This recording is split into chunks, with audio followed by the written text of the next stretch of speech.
हिलला हरवा हरवा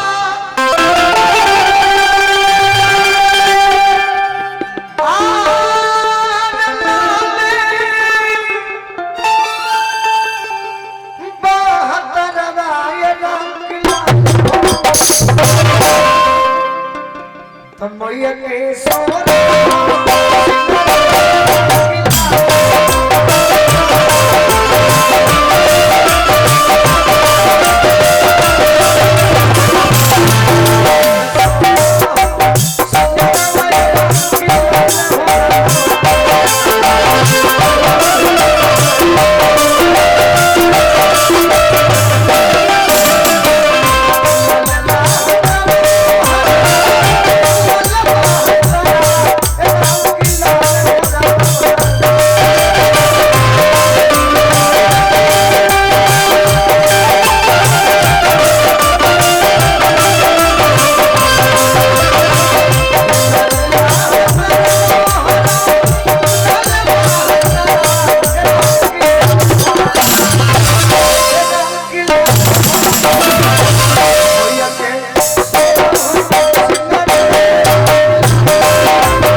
आज भजन को खुश करो लोगों के तब हम जाने कि तोहरो नृत्यांगना ऐसा श्रोता रोज तो हमने के खुशन करो तनी जब कुछो कुछो गाते आज भजन को अपना वो भाव नृत्य से खुश करो जैसे गोलू राजा कर सकता रे तो मैया के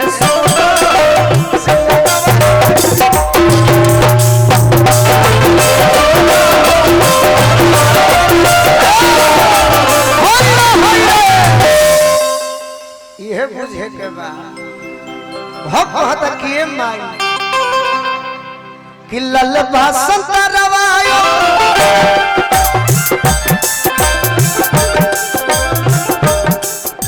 तनी ओढ़ के भक्तिन बनाओ का कोइले बड़ भगतिन बने के बाद भगतिन मान लो जे हम शिव जी होखी आ तू पार्वती हो ओह भाव में हमारा प्रेम में हमरा के पावे खाती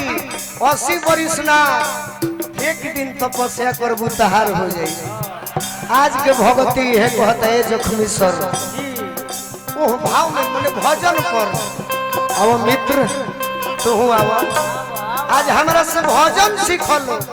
कि भजन में कौना तरी नृत्य हो सकता तारे के तो बालखंडी बाबा देखिए है सिटी मारता अब तू बैठा दोस्त तोहरो के बुलाई हम भजन से इतना प्रेम बहुत जाता है के बालखंडी बाबा उबार दे भोले बाबा के माई के गीतन पर इतना नाचे खातिर इच्छुक हमने पहली बार ऐसे भक्तों को देखा है। ए भारती जी भजन में आवो लल बसंत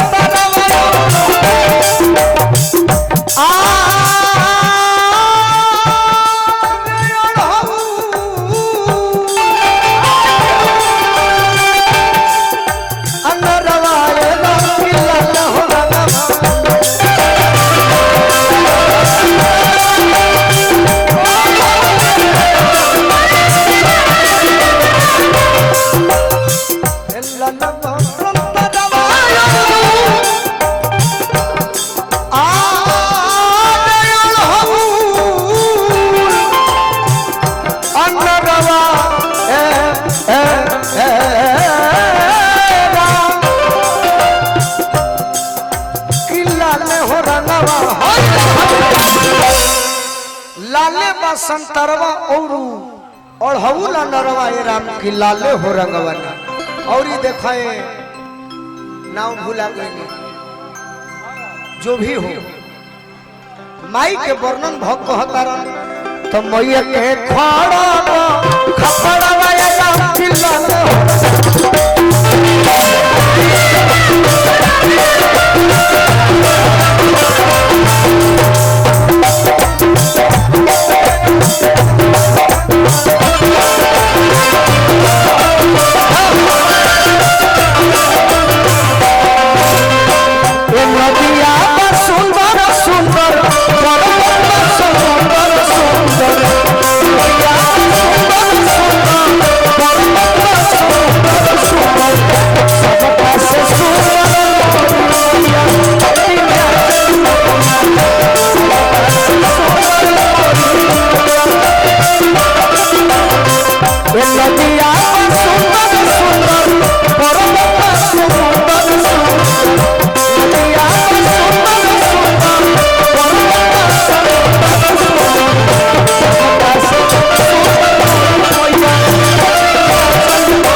तो गई तरी मंतारवा के अच्छा रवा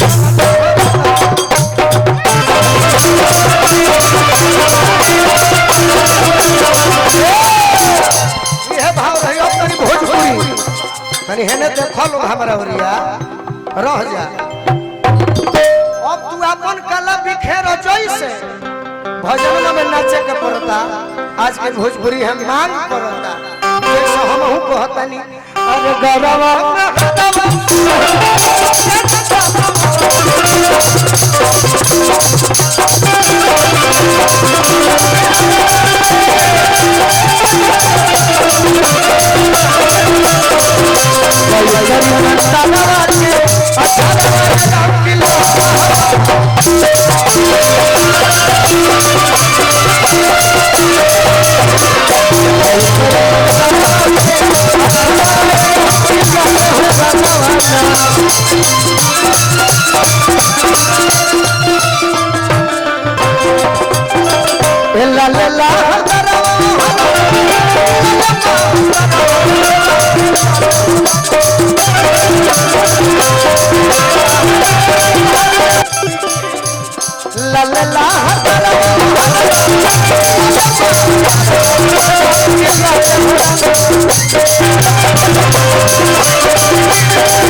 भैया के सोना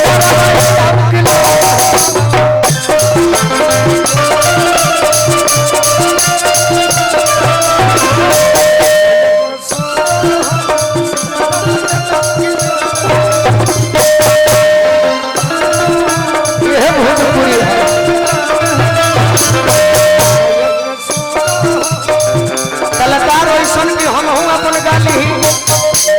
इहो लोग के यूज कली बैठ के कटले देरी तब करित लो तावलो स्वागत हो गई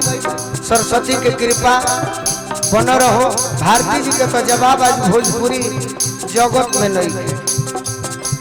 मैया के सोना